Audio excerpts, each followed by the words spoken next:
We all have seen the basketball court and the basketball, where the players will throw the basketball into the basket and it will move in this curved path. So what type of motion it is, what the object is called when it undergo this type of motion, how much time it has taken to complete this motion, and many more concepts we'll discuss in this video. So let's start.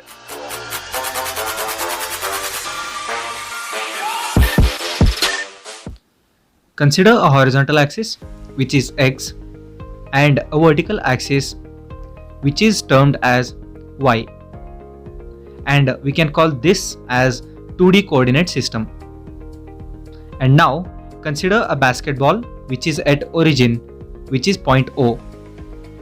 And we throw this basketball into the basket. So after this, the ball will travel in this curved path and reaches to the final point, that is point B. The path traveled by the basketball is termed as trajectory. And the straight line distance between the point O and B is termed as range of the projectile. The velocity at the initial point, that is point O, is obtained by drawing tangent like this, and denote this as small u, and we can call this u as initial velocity. Here the velocity is making an angle with the horizontal axis, which is denoted by theta. Therefore we can say that theta is the angle between initial velocity and horizontal axis. Since we are projecting basketball from point O is termed as point of projection, and theta is called as angle of projection. Now from the diagram, OB is termed as range or horizontal range. While traveling in the curved path, the basketball reached to the maximum point or maximum height with respect to the horizontal axis, which is denoted by point A, and path OAB is called as trajectory. Now the time which is taken to travel from O to B is termed as time of flight. We can also define this as the total time taken by the particle in describing the path OAB is called as time of flight. Here the ball is moving in horizontal direction and as well as in vertical direction. So therefore here velocity u is having a horizontal component and as well as the vertical component. The horizontal component which is making angle theta with the resultant vector, that is u. So therefore we can term the horizontal component as u cos theta. Since it is in x direction, we can also write this as ux. And similarly in y direction, instead of cos theta, we are taking sin theta, that is u sin theta is equals to uy. Now we consider 3 points on the path, and here since we are neglecting the air resistance, the horizontal velocity will remain constant at every point of the trajectory. So therefore you can see that there is no reduction in the velocity in the horizontal direction. As the ball is moving upwards, the velocity, that is the vertical velocity, will get reduced at each point. As you can see, the magnitude or length of vertical component at the second point will be reduced. And as the ball reaching to the point A, which is the highest point in its path, the vertical velocity will become 0. This is the reason why there is no vertical component at point A. Now after point A, the ball is moving in downward direction.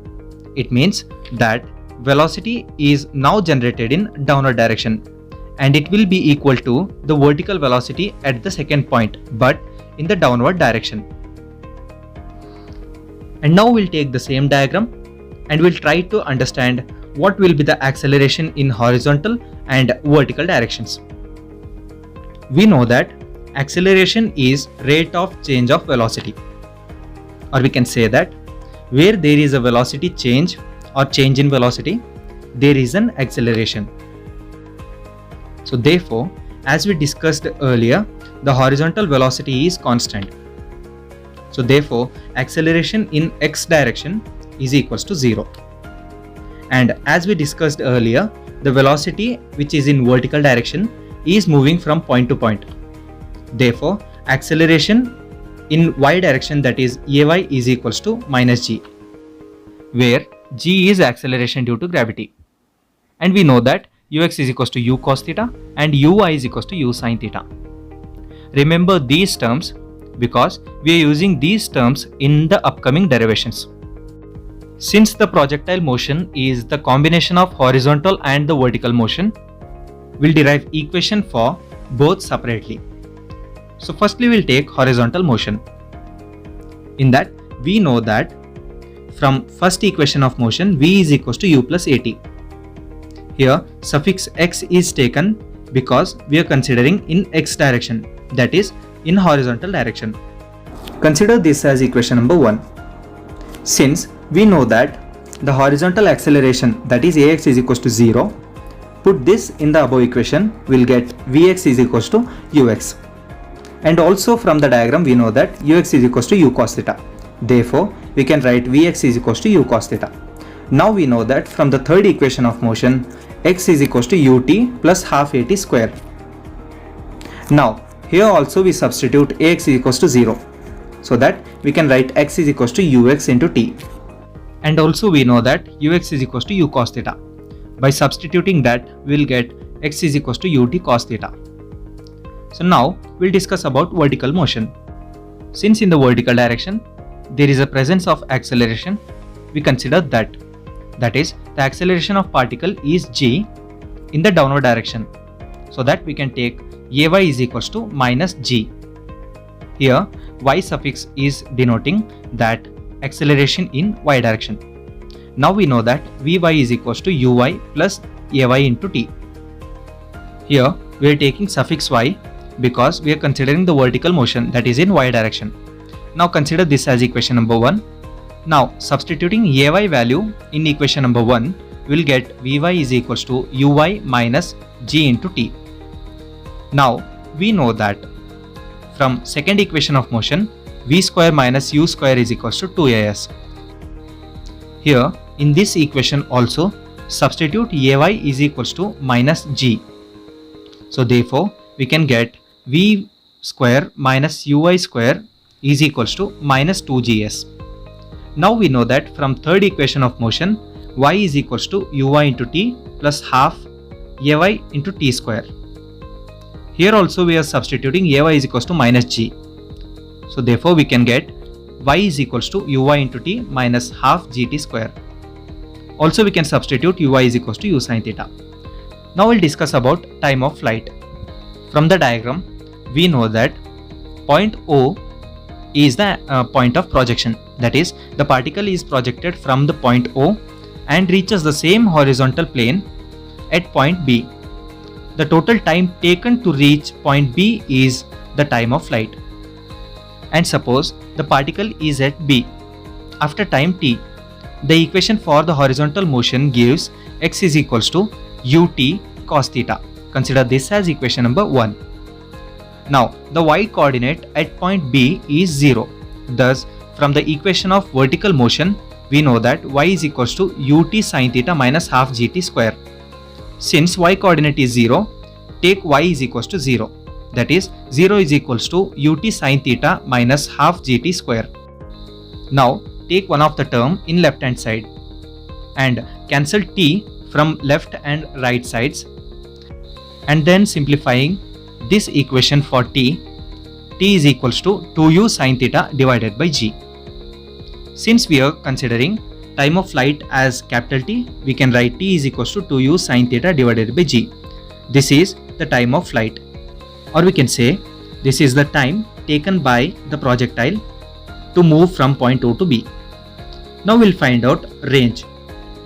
So to find out range, we consider the same diagram. In that diagram, the distance OB is the horizontal range, or we can define it is the distance travelled by the particle in time t is equals to 2u sin theta divided by g.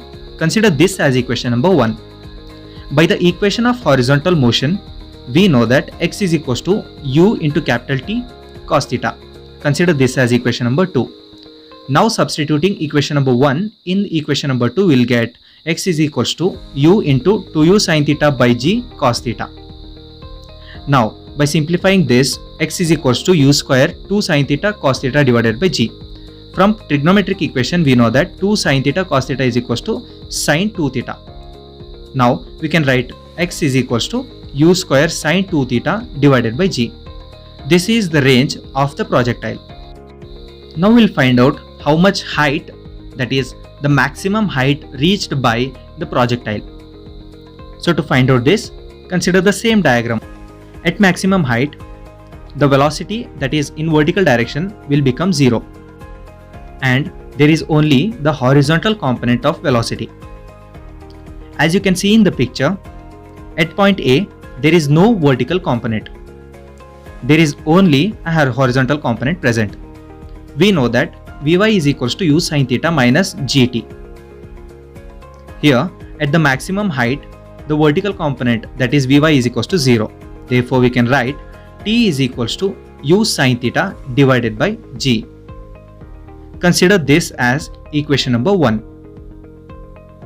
By the equation of vertical motion, we know that y is equals to u y into t minus half gt square.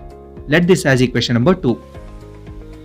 Here we consider the maximum height, that is the maximum distance, y is equals to capital H. Consider this as equation number 3.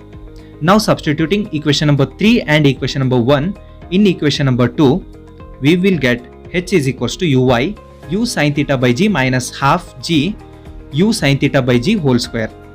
We'll substitute uy is equals to u sin theta in above equation, and solving this equation we will get h is equals to u square sin square theta divided by g. So this is the equation of maximum height reached by the projectile.